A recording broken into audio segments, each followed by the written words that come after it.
Sigamos neste mês de abril de 1940, conhecendo alguns detalhes da invasão da Escandinávia, Dinamarca, Suécia e Noruega pelos alemães.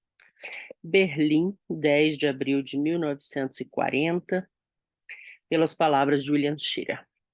Pelo que ouvi dizer hoje, é perfeitamente claro que Hitler e o alto comando esperavam que a Noruega se entregasse sem dar um tiro.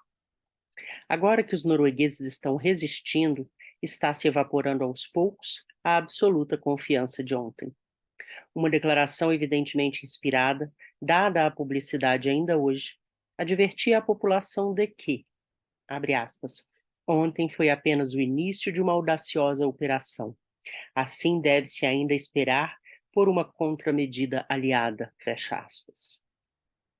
Na verdade, a impressão que colhi hoje nos círculos navais e militares foi a de que, se os ingleses arriscarem a Home Fleet nessa operação, auxiliando-a com uma poderosa força de desembarque, a Alemanha terá que enfrentar uma luta muito maior e mais séria do que esperava. O ponto fraco da Alemanha, o ponto fraco alemão é a falta de uma marinha adequada. Suas guarnições desembarcadas nos portos ocidentais noruegueses somente poderão ser reabastecidas por via marítima. Além disso, de Stavanger para o norte não existe mais nenhum aeroporto bem aparelhado.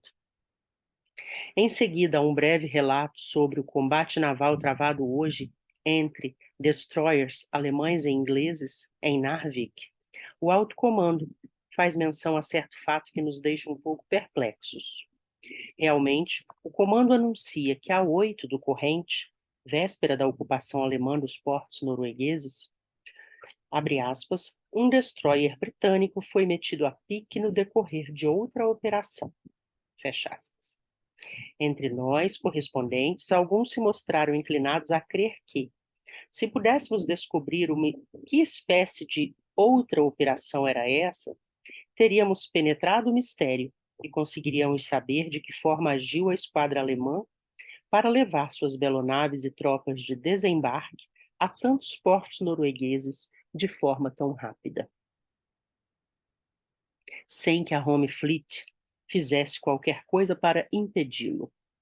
E aqui é uma nota de rodapé que diz o seguinte: mais tarde saberíamos que esse destroyer, o Glowworm, foi a única unidade de toda a Marinha Britânica a encontrar um dos muitos navios de guerra alemães e unidades de transportes que capturaram o litoral norueguês antes de 9 de abril. De fato, no dia 8, o Glowworm avistou o cruzador Admiral Ripper, de 10.000 toneladas, ao largo das costas norueguesas, mas foi posto a pique antes de poder bater em retirada. Bastaria que uma pequena força naval inglesa estivesse a pouca distância do litoral da Noruega, no dia, para que a aventura de Hitler tivesse fracassado. Pode-se apenas deduzir que a Home Fleet foi apanhada de surpresa. Continuando o texto principal. Mas, da forma pela qual o fato foi apresentado, trata-se de uma façanha incompreensível. Berlim, 11 de abril de 1940. Londres anuncia que Bergen e Trondheim foram recapturadas pelos aliados. O alto comando desmente categoricamente a informação, como desmente também as notícias veiculadas de Londres sobre uma grande batalha naval no Skagerrak, teatro da batalha da Jutlândia na Grande Guerra. As únicas perdas navais confessadas até o momento são a do cruzador Blücher, de 10.000 toneladas, ocorrida no fiord de Oslo, e do cruzador ligeiro Karlsruhe, de 6.000 toneladas, ao largo de Kristiansand, ambos afundados pelas baterias norueguesas, na manhã de 9 do corrente. Soube que Hitler advertiu a Suécia das terríveis consequências que lhe traria uma atitude inamistosa, assumida nas atuais circunstâncias. Tanto quanto sei, os suecos estão extremamente amedrontados. Nada farão para auxiliar os seus irmãos noruegueses. E mais tarde receberão também a parte que lhes toca.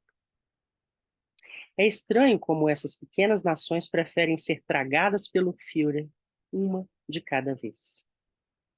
Um porta-voz do Ministério do Exterior declarou-nos ainda hoje que o presidente do parlamento norueguês, Hambro, nada mais era que um sujeito sujo e judeu, entre aspas. Agora vê-se que o homem com quem os nazistas contavam na Noruega é um antigo ministro da guerra, de nome Vidkun Quisling, que, segundo parece, dispunha de uma forte e eficiente quinta coluna. Um dos funcionários da Wilhelmstrasse revelou-me que Quisling seria o primeiro-ministro da Noruega. O Borsen Zeitung queixa-se da incompreensível atitude do rei Haakon. Pela sua atitude inflexível, o monarca mostrou estar muito mal aconselhado e não ser o verdadeiro defensor dos interesses de seu povo. Essa parte da incompreensível atitude do rei norueguês está entre aspas. Hoje à noite, a BBC diz que Churchill declarou perante a Câmara dos Comuns que, abre aspas, Hitler cometeu um grande erro estratégico, fecha aspas, e que a esquadra britânica vai agora tomar conta do litoral norueguês e afundar todos os navios que encontrar no Skagerrak e no Kattegat. Espero que esteja certo. Berlim, 14 de abril de 1940.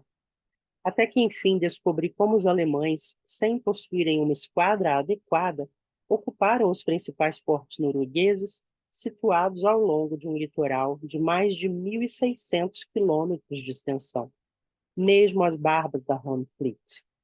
As tropas alemãs, juntamente com seus canhões e respectiva munição, foram transportadas a seu destino em cargueiros que ostensivamente se achavam a caminho de Narvik, a fim de transportar o minério de ferro sueco.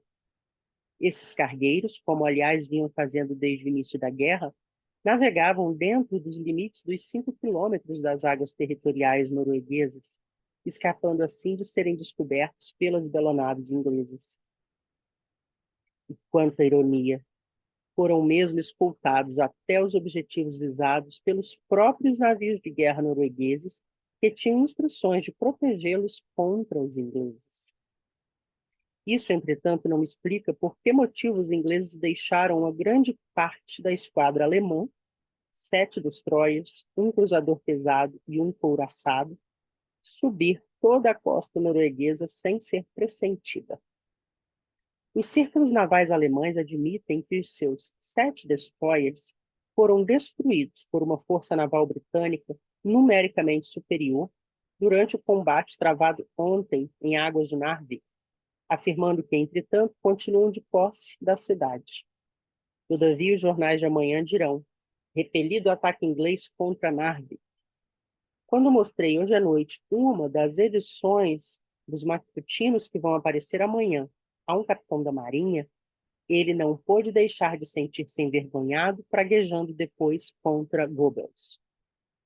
Soube que o general von Falkenhorst fez publicar a seguinte proclamação em Oslo, abre aspas, o governo norueguês rejeitou várias propostas de cooperação. Assim é o povo norueguês que deve decidir agora sobre o destino de sua pátria. Se esta proclamação for obedecida, tal como aconteceu na Dinamarca, a Noruega será poupada aos horrores da guerra. Entretanto, desde que seja oferecida qualquer nova resistência e rejeitada a mão estendida com intenções não amistosas, então o alto comando alemão ver-se-á obrigado a agir com meios mais violentos para quebrar inteiramente essa resistência. Fecha aspas. Hitler está plantando na Europa uma semente que um dia destruirá não apenas ele próprio, como também a sua nação. Berlim, 17 de abril de 1940. Hitler enviou hoje seus cumprimentos à família real da Dinamarca por motivo do nascimento de uma filha herdeira do trono. A imprensa e a rádio nazistas voltaram suas baterias contra a Holanda. Uma declaração inspirada pelo Ministério do Exterior diz o seguinte: Em contraste com a Alemanha, os aliados não desejam impedir que os pequenos estados sejam arrastados à guerra. Ficamos por aqui neste vídeo, mas logo daremos sequência nessa história em abril de 1940. Fica por aí.